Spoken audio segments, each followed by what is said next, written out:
Good morning, Savannah Oaks 8th graders. I hope you had a great weekend, got out and enjoyed some of that beautiful weather we had yesterday. I'm coming to you remotely today from my basement.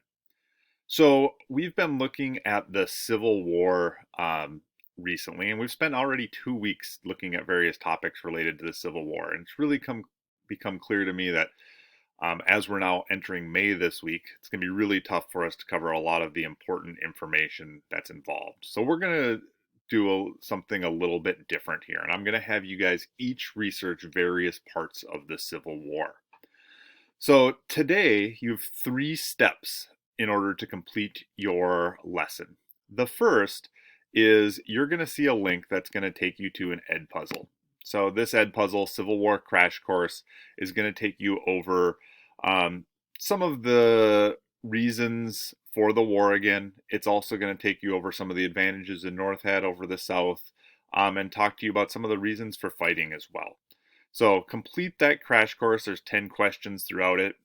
Once you have finished that crash course, you're going to go to the step 2 and you're going to see a whole bunch of links there. I'm really going to suggest the first 2, but certainly use any of them or do further research.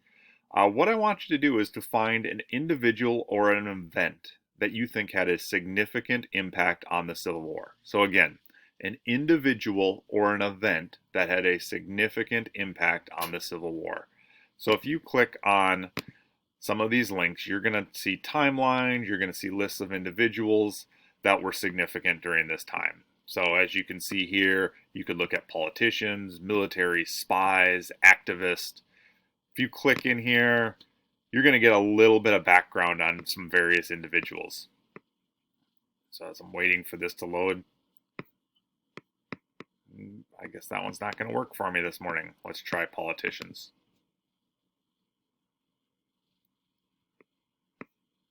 You're going to see various politicians with a little bit of a description that just gives you some background.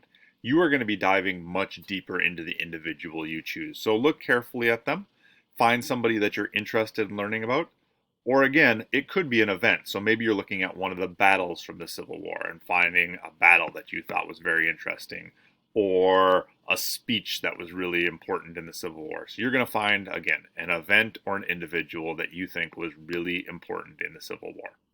You're committing to that event, you're committing to that individual because you're going to spend the next few class periods focused on that person or that event.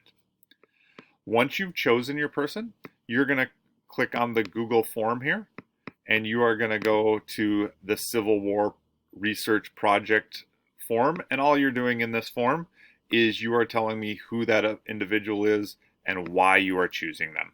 And then finally listing one resource that has helped you so far learn something about that individual. So again, today you have 3 steps to complete. Number 1, you're going to complete the Edpuzzle. Number 2, you are going to do some research on important individuals or events in the Civil War. And 3, you are going to fill out this Google form for one of those individuals or events that you are going to do some further research on. If you have any questions, please email me, and I hope you have a great week.